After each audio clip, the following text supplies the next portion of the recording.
All right, so here is the first lesson on projections and dot products. Okay, so first going to define the projection in a way that hopefully you can see. So the projection of U onto V, we're going to call that proj with a subscript V and a U here. It's kind of like log base something. So you're taking a projection of the vector U onto the vector V. So it's going to look like a shadow of U on the vector V. So as if a light was shining straight down onto vector V and U was in the way and you're getting a shadow. Okay, so that's basically what you're looking at. And so here's the diagram that I have put together for this. So if you have two vectors, okay, U and V, and if you shone a light straight down, so the light is perpendicular to a line that that vector V would be on, well, the projection of U onto V is going to be the shadow of the vector, so this one here. Okay, and we're going to call that the projection of U onto V. Okay, so we can find the size of this vector if we just use trigonometry. So cos of theta, if you know what it is, equals the magnitude of this projection over the magnitude of U, because it's a right triangle. And then you can rewrite that in around so that you can figure out what the magnitude of the projection is. So the projection of U onto V, the magnitude of that, is equal to the magnitude of U cos theta. So just by bringing the U up here, and we get the size of the projection. And we're calling that the magnitude right now. It's going to be the signed magnitude. So these magnitude bars aren't totally like a magnitude of a vector. Even though the projection is a vector, these magnitude bars will be called the scalar projection, and they will have a sign when the angle gets bigger than 90 degrees.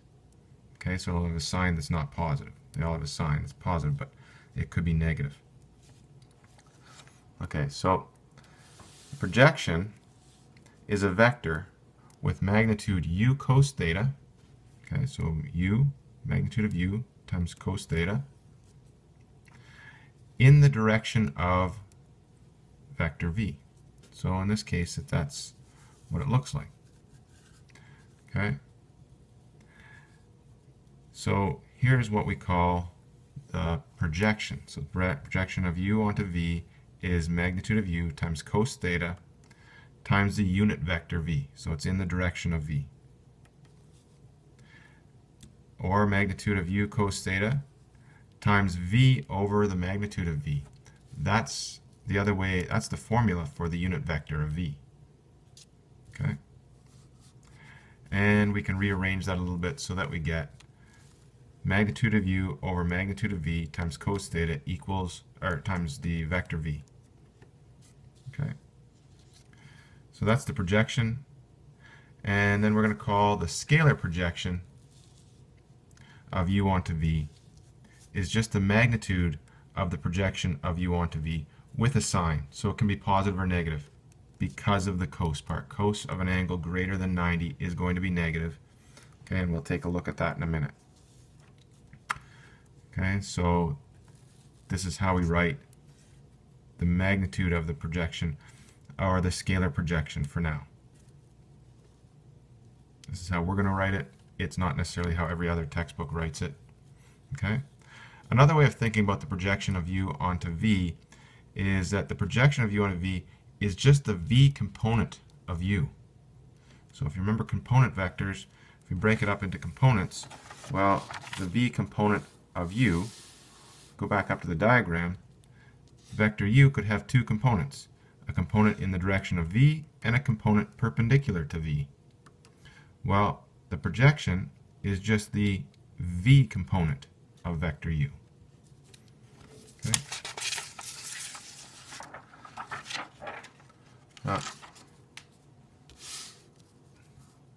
When the angle between the two vectors is less than 90, then cos of theta is greater than 0.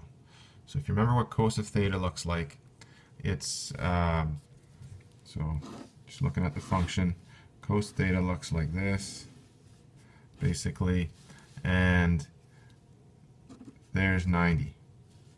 There's 180. Okay? Cos of anything between 0 and 90 is always going to be positive. So the scalar projection is positive when the angle is less than 90. This means that the projection of u onto v is in the same direction as v. Okay? Because the cos is positive and the magnitude of u is always going to be positive, then you're going to have a positive scalar multiple of the vector v hat, sorry. Okay. So these are a couple ways of looking at it. So the projection of u onto v here is actually shorter than the vector v. The projection of u onto v here is longer than the vector v. So the shadow would actually go over top of vector v. You wouldn't even see vector v probably. Okay. When the angle between the two vectors is greater than 90 degrees, then cos theta is less than 0. Okay, so just like in our graph here, when it's greater than 90 degrees, cos theta is less than 0, so it's a negative. Okay. And the scalar projection is negative. This means that the projection, so the projection as a vector, is in the opposite direction of v. Okay, so we'd have something that looks like this. So when the angle is greater than 90, cos of that angle is negative, so the scalar multiple of the unit vector of v is going to be negative, so it's going to head it in the opposite direction of v. Okay, so that's what the projection would look like. Okay. Now, what happens when the angle between the vector is 90?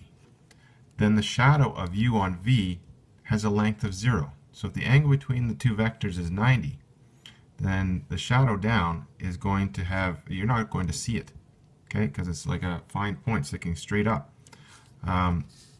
Also, cos of 90 is 0, so the projection of, the scalar projection of u onto v equal to the magnitude of u cos 90 is going to be 0 just because cos of 90 is 0.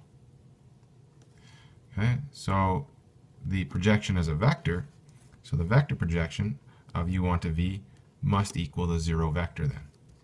Okay, and this is what the diagram would look like for that. So there's u, it's perpendicular to v, you shine a light straight down onto that, you wouldn't even see u, you wouldn't see a shadow of it, there would be nothing there. So its vector would just be the 0 vector. So the size of that dot is just 0. Okay, that's the shadow. When the angle between the vectors is 0 degrees, then the shadow of u on v is the same length as u.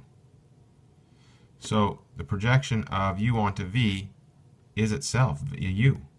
Okay, that's the shadow is itself. Okay, and cos of theta when theta is 0 is 1. So you look at the cos graph here. Cos of 0 degrees is 1. Okay, so that implies that the scalar projection of u onto v is the magnitude of u times cos of 0. Cos of 0 equals 1. Okay, so it just equals the magnitude of u. And here's what the diagram would look like. So if you shone a light straight down, you would see that the projection is, the shadow is itself. It's the same length in the direction of v. So the projection of u onto v in this case is just u itself. Okay. When the angle is between, when the angle is 180 degrees, then the shadow of u on v is also u, but this time it's in the opposite direction. Okay, so it's in the opposite direction of v. We know that cos of 180 is negative 1. So if we look at the graph here, cos of 180 is negative 1. Okay. So when we look at the scalar projection, in this case, we have a negative for the scalar projection. So magnitude usually means it's always going to be positive, but in this case, we're letting it be assigned one, so it can be positive or negative. So the magnitude of u, cos 180, which is negative u, negative times the magnitude of u. Okay, and this is what the diagram would look like. So if there's v and there's u going the other direction, so that the angle between them is 180 degrees, then the projection is going to be over here, and the projection is a vector going in the opposite direction of v, but the size of u. Okay, so it could equal negative times the magnitude of u times v hat, or u times negative v hat. In fact, it's just u itself. Okay, so it's the same as the other one. So those are some ways of looking at that. Okay.